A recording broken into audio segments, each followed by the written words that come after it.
broadcasting from Studio 202 at the Springett Technology Center in Navasota, Texas. It's NOV Live. Now, let's start the show.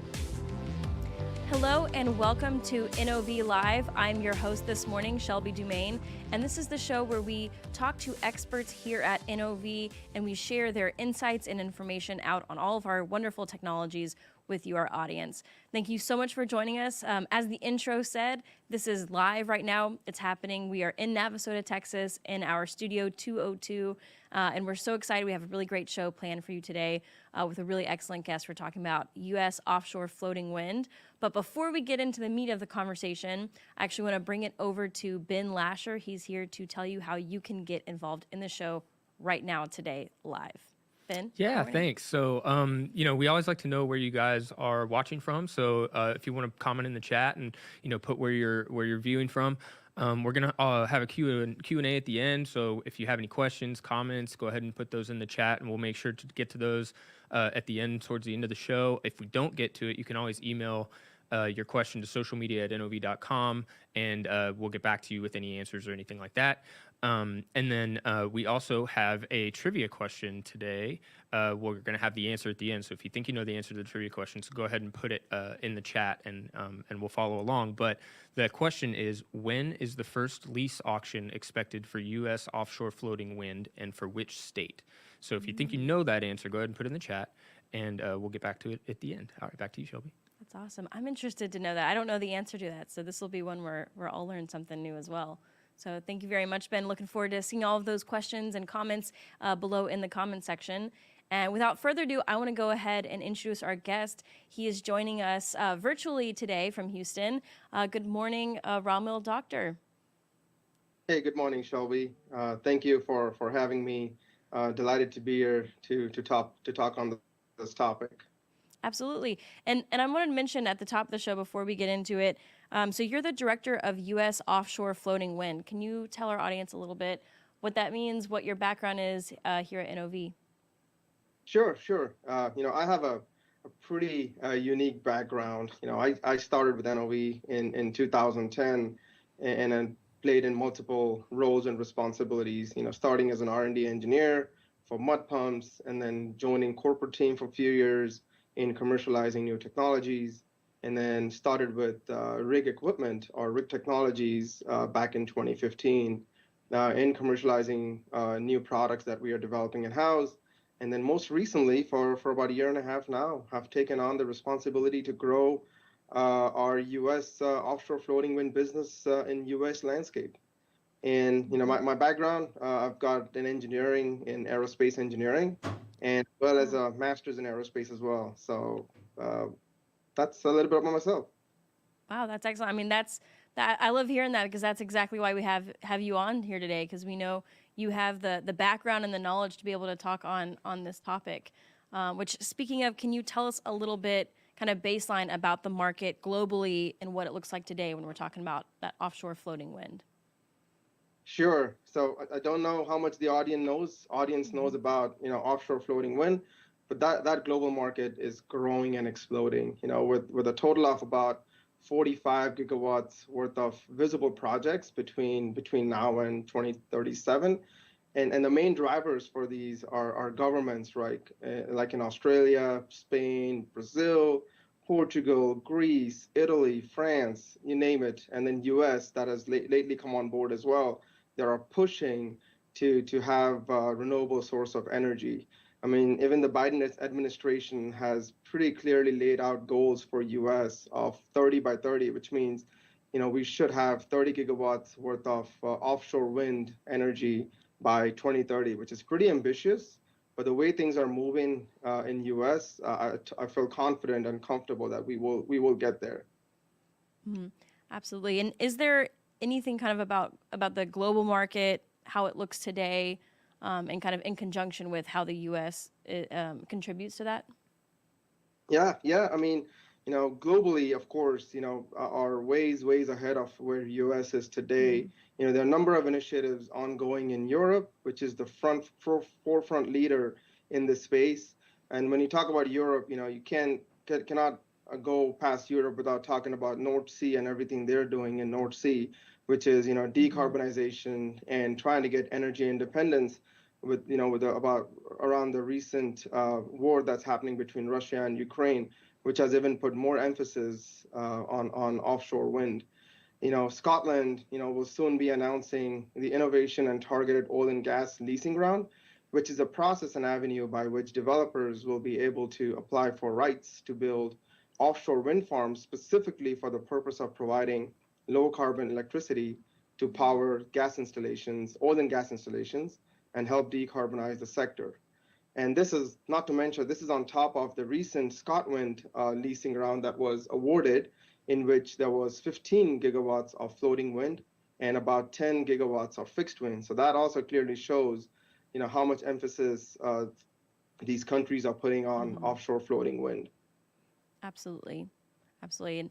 And then, so thinking back to the U.S., I know driving around, I see, quite often a lot of turbines, especially here in Texas. But when we're looking at floating offshore wind, what areas kind of geographically in the United States kind of are nearby or concerned with floating wind?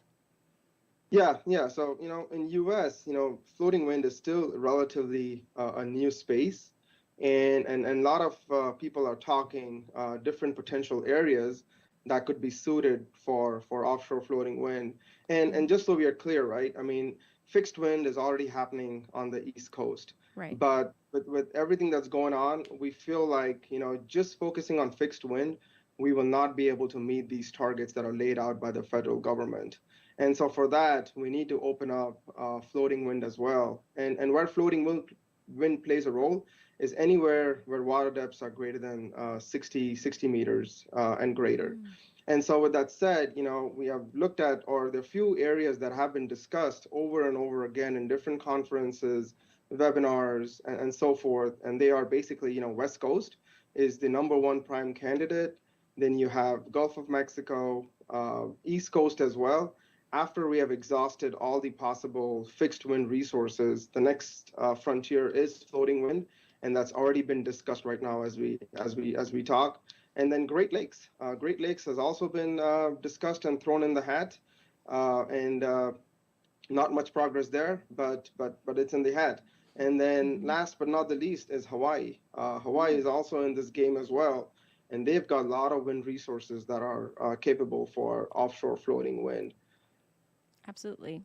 Yeah, I know earlier when Ben and I were looking at this graphic before the show, I think both of us were like, oh, Great Lakes, because I associate the ocean with floating wind, but I thought that was really cool to see the Great Lakes included there. Yeah. Well. How deep are the Great Lakes? Yeah. Yeah. I mean, when you think about lakes, you're like, well, it can't be that deep. But Great Lake, what we've heard is, roughly 70 to 80 meters of water depth, which is well suited for offshore floating wind. Now, again, when it will actually happen there is a big question mark.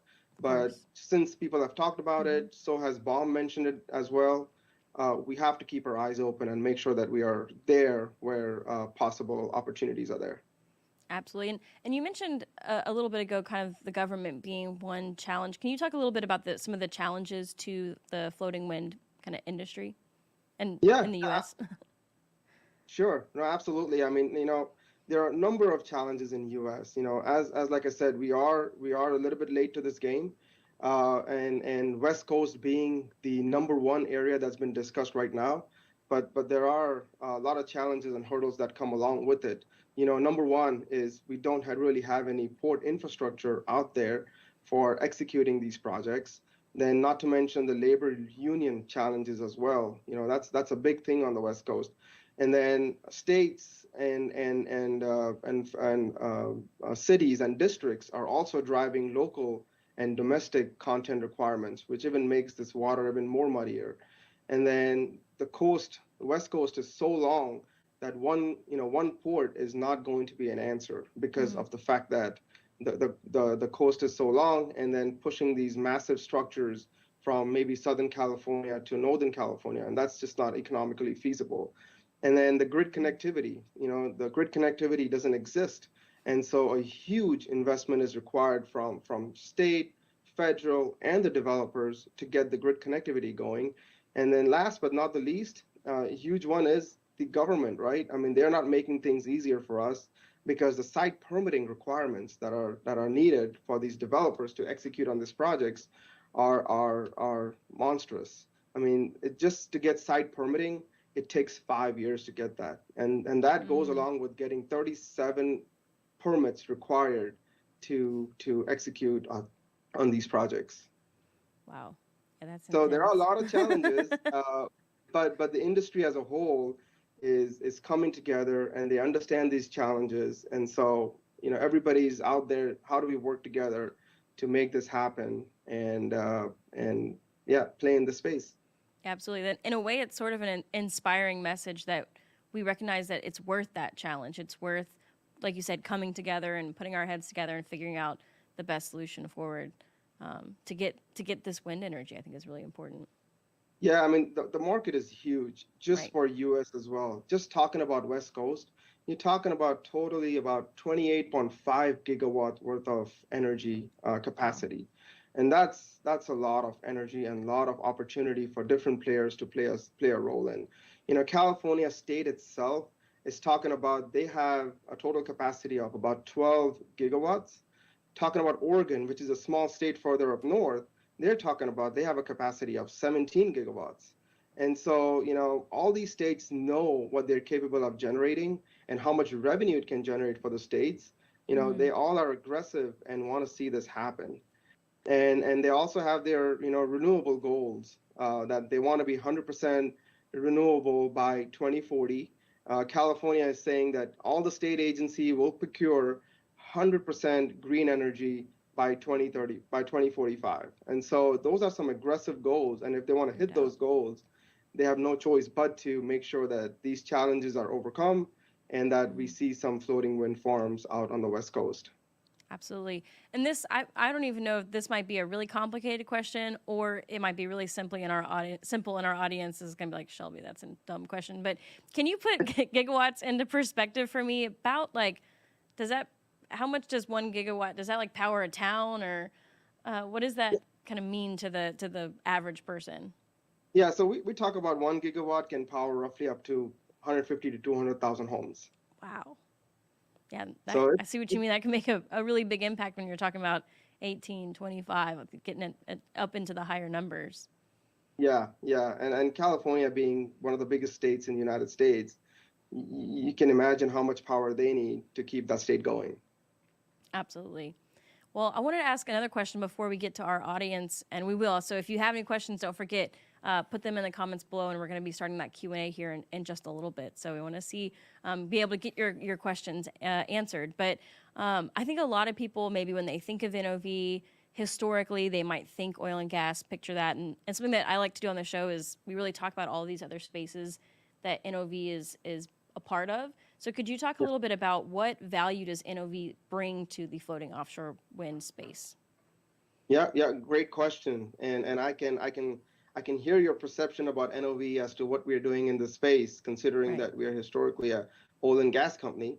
But not to mention, right? We have years and years of Mm-hmm. executing on large scale projects, from Right. drill ship to semi-submersibles to jackups, and we are great in doing that, and we've been doing that successfully for years. And with Mm-hmm. that said, we have relationship with a lot of shipyards and fabricators who play a key role in this market. We have Gusto MSC that we acquired back in 2017 or 2018, who has 40 plus years experience in designing and engineering mobile offshore units and equipment. In fact, the very first wind turbine installation vessel, which is Jones Act compliant for Mm-hmm. offshore fixed wind, is a Gusto MSC design. And then we also have another company within NOV family called APL, who can engineer and procure mooring systems. For example, the mooring Mm-hmm. lines, the buoyancy elements, and everything that goes along the mooring lines. And they have roughly, 80 plus complete mooring systems right now delivered, mainly for harsh environments, which is what we're talking about here for offshore floating wind as well. And then we have BLM, which is also another company within NOV that can offer connectors and Mm-hmm. tensioners that are required to connect these mooring lines to these floating structures. And then fiberglass, which can offer handrails, ladders, and composite glass reinforced piping. So we have suite of products that we can offer in this space, and we can, deliver a package to our customers, which otherwise would have to go to a bunch of individual companies to get these things. Absolutely. And like you said, I mean, there's a history there. I mean, Gusto's been around, they've been in the game, and BLM, if I'm not mistaken, they've been around for a good while. Long time. Yeah. Long they're one time. Of our oldest brands. Yeah, and they're one of our oldest kind of that dates us back there. So that like you said, there's that history of experience that we already have.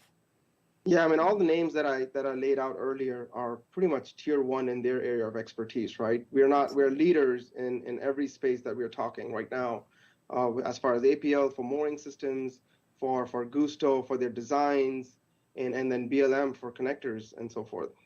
Absolutely. And I want to say we've done episodes on each of those specifically. I don't actually know if we've done one on BLM, but we have on APL and Gusto and some of their products. So if anyone watching is curious about those, you can check out any past episodes at nov.com/live. But I believe we have kind of focused on little focus episodes on each of those. So that's really excellent. Hey, that's a great next candidate for you, BLM. We should definitely get them on the show. I know, I agree. I've been wanting them. Maybe a reason to fly me out to France to I'm always trying to talk someone into flying me. Yeah, they got a wonderful facility. Absolutely. Well, without, I don't want to keep our audience waiting any longer. Ben, you have any questions for us? Yeah, we've had some questions come in. The first one is a question about kind of offshore versus onshore, both in, capacity comparisons. So what kind of gigawatts, are we looking at? I know that deeper water usually means higher power, and then also kind of in an environmental impact standpoint. What's the comparison there? So if I'm understanding correctly, the question, is it around the capacity factor for a onshore wind project as opposed to an offshore wind? Mm-hmm. Yeah, so, if you're talking about offshore, that's the whole point of and whole advantage of going further deeper in the water, because if you go deeper, you're able to harness more energy and increase your capacity factor, which trickles down to your LCOE cost, which is levelized cost of energy. So when you're talking about offshore floating wind, you can get upwards of 50 to 60% capacity factor, as opposed to on the land, you're constrained to maybe 35, 40% of the capacity factor. Okay. Interesting. And when you talk about wind turbines of different sizes, this is a personal question. So, I've heard 12 megawatt wind turbines, 15 megawatt wind turbines. When they say those different sizes of wind turbines, are they talking about like a lifetime output, or how is that measured in terms of power? Yeah, so 15, when you talk about 15 gigawatts, that's the capacity the turbine can generate, right? And so if you want to calculate how much it generates over a year, then there's a mathematical calculations which you use, which is 24 hours a day, and then you multiply that with 15, and then you come up with how many gigawatts per hour you're generating from these turbines. So the larger the turbine, the more power you're able to generate, and the less number of structures needed for a gigawatt farm. So, talking about, if you take a 15 gigawatt turbine, it roughly requires about 70 structures for a gigawatt project. And if you go up to 20 megawatt turbine, then you need 50. So all these trickles down to cost, right? I mean, 70 structures cost a whole lot more as compared to 50 structures. So the larger the turbine, the lesser is the capex required for these projects. Okay, that makes sense. What you talked about, you said 60 meters being the water depth where offshore floating wind comes into play. What is, talk about the difference in the infrastructure of the water on the West Coast versus the East Coast. So I know 60 meters comes a lot faster when you're on the West Coast, I would assume. Yeah, absolutely, and that's why West Coast is not a candidate for fixed wind, because of that gradient, right? The depth falls pretty fast on the West Coast. So literally there is no room for fixed wind. You definitely have to transition to floating wind right off the bat. As far on the East Coast, there is enough gradient and there's enough shallow water out there where fixed wind can still be suited. And then after that, once we have exhausted all possible areas on the East Coast for fixed wind, the next frontier is floating wind. Okay. And I think we had this question, but I think you may have already answered it. You said it's about 5 years from, the permitting process and different things like that. But how long from an auction, when an auction takes place, to actually having, the first steel in the water? Yeah, that's a great question again. If an auction were to happen this year, let's say 2022, we probably won't see any steel in the water until maybe 8 to 10 years out. So it's a long process, because of the fact that after you get the lease, you have to do site assessments, you have to do your site permitting, you have to do your construction, and all that takes anywhere from 8 to 10 years. I mean, and 8 to 10 years is also being optimistic. Looking at the way things are on the West Coast with really all these supply chain challenges and not having any port infrastructure, I want to say that we'll take anywhere from 10 to 12 years before we get anything in the water generating power. Wow. And you said, like you mentioned before, there's some of these aggressive goals, like the 30 by 30, or how California has some really high, optimistic goals. So that kind of illustrates even more how kind of crucial it is to start now and to, I don't know how, like you said, that opportunity of this market really is happening right now. Yeah. I mean, I think, like I said, right, everybody is understanding the challenges and the hurdles that we have to overcome to meet these goals. And because of that, BOM, has been so aggressive in their process to meet these goals and are doing everything to streamline the leasing process and minimize the time it takes to get these projects going. I attend all these BOM meetings on regular basis, and you can see them that they are trying their best, to execute these projects as fast as they can and minimize the bureaucracy needed. Because, the more bureaucratic process, the longer it's going to take, and time is against us right now. Right. Cool. We have time for one more? Yeah, let's hear it. We had one more good question come in. What is the life expectancy of an offshore floating wind farm? So we're expecting the O&M side of things anywhere from 25 to 30 years. Wow. So once you have something in the water generating power, you're looking at 25 to 30 years. Man, that's incredible. I feel like I learned. I mean, I know I've said it before that I learn something every show, but I feel like if there was the camera on me the whole time, I've gone several times today because I'm like, I didn't know that either. So I'm kind of glad the camera wasn't on me the whole time. Well, Ben, is that all the questions? That's I think all we have time for right now. Right. So if we didn't get to your question, then go ahead and send it into social media at NOV.com, and we will try to get an answer for you. We'll go ahead and answer the trivia question. I saw a couple people try to answer in the chat. So the question, just to repeat, was when is the first lease auction expected for U.S. offshore floating wind, and for what state? And the answer is Q3 or Q4 of this year, 2022, and in California. So that was, when we were teeing that up, Romil told me the answer, and I was surprised because it was sooner than I expected. Yeah. So that's good. That's interesting. Do we have a couple more minutes? Because I really want to emphasize on, what NOV is doing on the supply chain side of things as well, because that's a key component for really making West Coast floating wind happen. As I mentioned earlier, we've got great relationships with shipyards, with fabricators, with freight forwarders over the years, executing on oil and gas projects. And so we're leveraging those relationships, to form a consortium business model to offer EPCI solutions.